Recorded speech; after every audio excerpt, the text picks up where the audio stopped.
Talk about ancient civilization inhabiting Antarctica has existed for decades. What if, in the distant past, when Earth and Antarctica was much different than today? Easily access. You have to, organize an expedition to get down there, get permission from your government to be able to go down there. Some have claimed that Byrd met a superior force that even possessed UFO aircraft that drove Byrd out of Antarctica. But this account is largely substantiated by a quote which attributed Admiral Byrd as saying, in case of a new war, the continental U.S. would be attacked by flying objects, which could fly pole to pole at incredible speeds. There's a discussion that in Antarctica, one side of it is melting, the east side, and the other part is snow is falling. And there's some rumors that HAARP is being utilized to melt some of the snow on Antarctica. The title of the article is Putin's Quest for Alien Tech in Antarctica. And I shall read. You have the reptilians helping the Germans develop their space program in Antarctica, as I mentioned. Observing the image, we immediately notice how the rings of the structure resemble a structure in ruins, as if we were looking at walls that have been destroyed, collapsed ruins that have been covered by snow and ice. The image taken in 2012 clearly resembles something that may easily have been designed by someone. But designed by whom? Showed a pyramid and, quote, other spectacular ruins and things they could not go into, close quote. Russian President Vladimir Putin has been scouring the frigid wastes of Antarctica in search of exotic alien technology, devices, both offensive and defensive, to help combat malicious races of extraterrestrials believed to hail from the Nibiru system and other parts of the galaxy. Brian wanted to share what he has seen and experienced with me at Earth Files because he is convinced that an alien presence is living and working on this planet.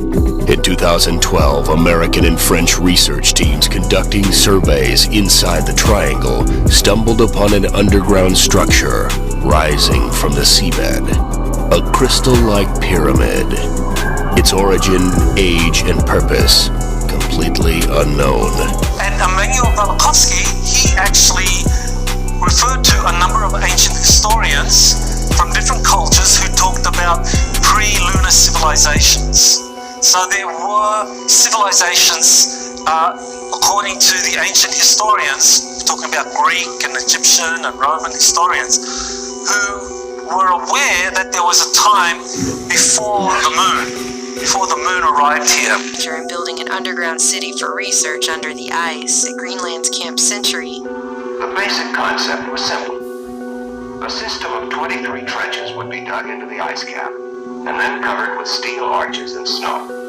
Branching off the main communication trench would be a series of lateral trenches housing complete research, laboratory, and test facilities, modern living quarters and recreation areas, and a complex of support. That the Germans had reached agreements with a group of reptilian extraterrestrials that had given the Germans the locations for these underwater cavern systems where they could build and they can expand out their bases, and that some of these were very close to the locations of the pre-Adamite civilization that I've been talking about, like the Martian colonies in Antarctica. So in 39, the Germans reached Antarctica. They established their bases underneath the ice sheet there. Admiral Byrd, you've been to both the North Pole and the South Pole. Is there any unexplored land left on this Earth that might appeal to adventurous young Americans? Yes, there is. And not up around the North Pole, because it's getting crowded up there now, because they find out it's really usable, not only to live in, but militarily. Putin will make his 8th voyage in 17 months to the frozen continent. According to a Ministry of Defense official wishing to remain anonymous, several alien species, hostile, benevolent, and neutral, have visited Earth. In some cases, either accidentally or possibly intentionally leaving behind foreign technology. But strangely enough, there's left in the world today an area as big as the United States that's never been seen by a human being.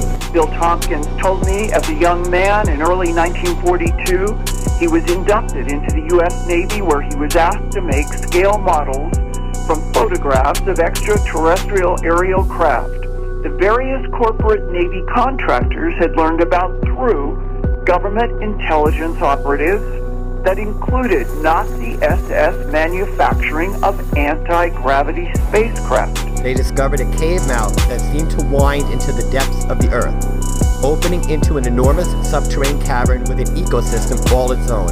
Independently verified by both countries' research teams. The partially translucent, smooth structure at 300 meters wide and 200 meters tall measures larger than the well-known pyramids of Egypt.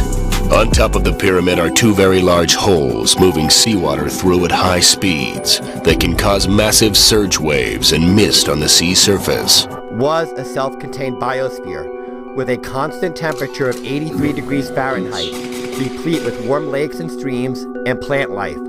Also, it held what the scientific team deemed to be inorganic advanced technology. And that's beyond the pole on the other side of the South Pole from Middle America.